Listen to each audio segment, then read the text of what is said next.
Hello, everyone. This is Derek. Can you hear me okay? Yeah. Yes. Okay, great. I'm going to turn it over to Coach. He can talk to you about how they've utilized the bye week, and then we'll take your questions on Iowa. I've had a really good week off. I think it's been good for us, been able to practice and clean up, really a couple different things, add a couple different things. So all that's been good. Got 2 days off in the midst of all of it as well. So mentally and physically, guys were able to kind of catch their breath and then get their bodies right. I thought the last 2 days we practiced well. And now obviously we got to get ready we fly out here shortly, head to Iowa City.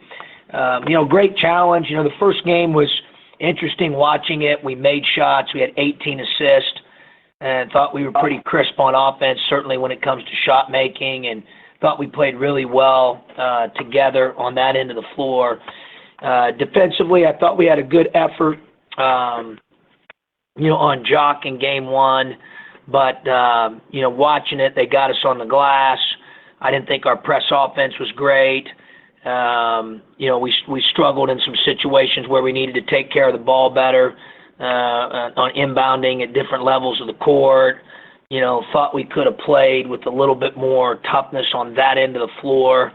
So we looked at all that here the last couple days and, feel like, we feel like we can play better. So, excited to obviously make the trip. And sometimes when you get a week off, you're itching to get back out there, especially coming off, loss last weekend. But I just thought all in all, we got a lot done during the bye week.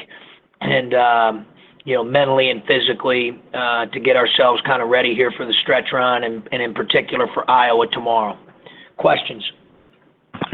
Hey, John, this is Scott. With, the bye week, does that allow you to do things differently, during the week? I mean, 2 days off is certainly different, but just maybe in the way you approach practice because you don't have that midweek game? Yes, absolutely, Scott. The first couple of days, we practiced basically 4 days this week and had 2 days off. So we took Sunday off, and then the first 2 days, Monday and Tuesday, we were able to focus strictly on us and not really worry about, obviously I knew I had Iowa in kind of the, forefront of my mind, but we didn't really start addressing Iowa till Thursday. It is the second time we played them, so that allowed us on Monday and Tuesday to really focus on ourselves, which you typically, certainly can do some of that when you don't have a bye.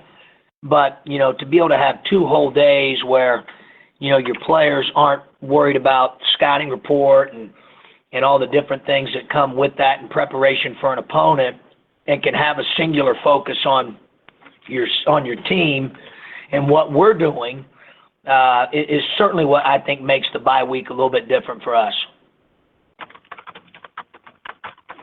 John, it's Mark.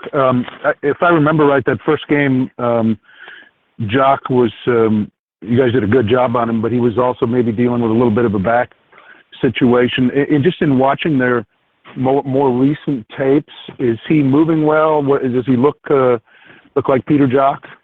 Yeah, sure. Obviously he had 20, I think it was 26 in the second half at Minnesota. So that probably answers your question. You put 26 on the board in the half. It's not easy to do. But yeah, I mean, I felt like that coming. I don't know, situation with his back. I hate to hear that for any kid. Certainly a senior, but for any kid. But I didn't even notice it really a whole lot coming into game one, and I certainly haven't noticed it a whole lot watching him play here the last couple since he's been back. Obviously with his shot making, in particular that second half of that Minnesota game where he was just terrific. He's looked good to me heading into both games, game one and game two. So we got a lot of respect for him. Our players do. Obviously, he's not only one of the league's best scorers, but one of the country's best scorers. So it takes a great effort by the guy that's guarding him, but it also takes a great effort and an awareness by the 4 other guys that are out there to do it kind of collectively. You can't guard him really with just one guy. John, how are you guys holding up here? This is a tough stretch when maybe things haven't gone quite as well as you want, and yet you've still got 5 games to do. Everybody's heads up high? Yeah, everybody's good. Yeah, we had a really good 2 days, the last 2 days, and we've kind of challenged our older guys a little bit in terms of, leading our younger players and and mentoring them, and that the younger guys also have a lot to offer. We've had a lot of our younger players who have played quality minutes that are gaining a lot of valuable experience, I think our energy level has been really good this week, and they really don't have much of a choice, Tup, just because that's the way we do it. So it's just, I think a lot of it depends on, how we as a staff approach it, and we're always going to approach it from the standpoint of having energy and giving great effort and preparing and being detailed and just kind of doing what we do and trying to do it better. So, you've discussed Tejan as a defender and as a distributor. What have you maybe seen from him, since he got in the starting lineup, maybe from an offensive standpoint? He had 11 points the last 2 games. What have you liked? What maybe growth can you still see from him there? Well, obviously his role is to make our team better, and he does a great job of doing that with the pass. It has to be opportunistic. Obviously he had 11 points in one game, but he was 2 for 8 from the field and 7 for 13 from the line. That's not very efficient. So he's got to be more. He knows that he's got to be more efficient.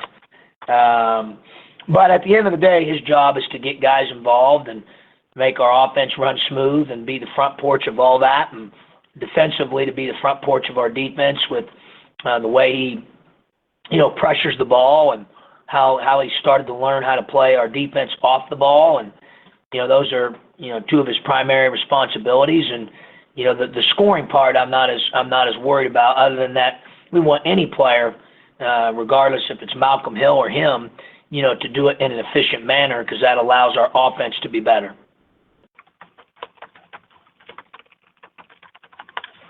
Coach, this is Derek. LeBron had 3 rebounds all last week, didn't play more than 15 minutes in either game.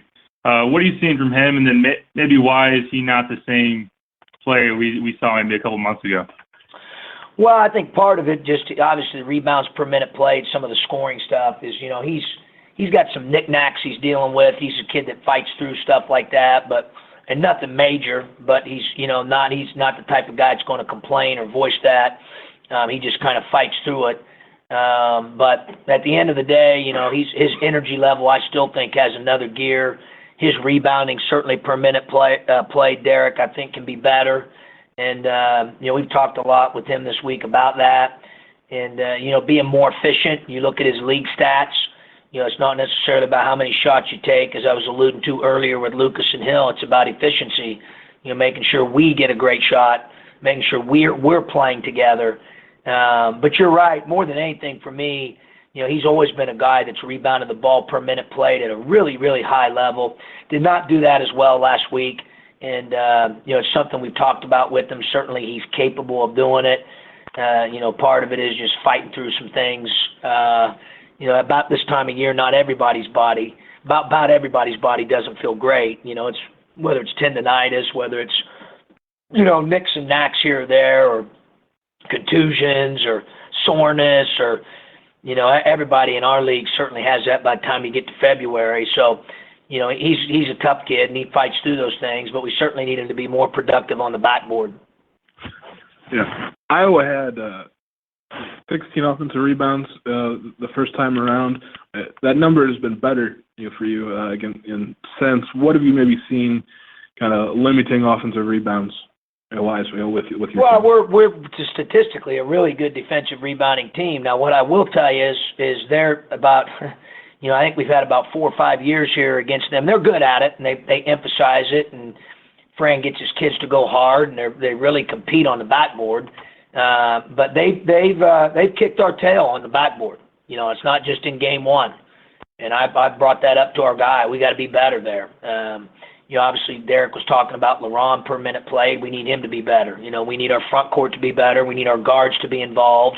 And they really tax you and challenge you in that area. They're very, very good at it.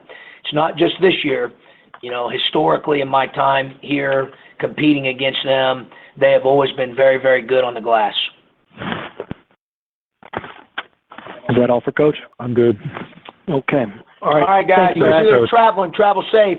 See you tomorrow. Thank you. You too. Thanks.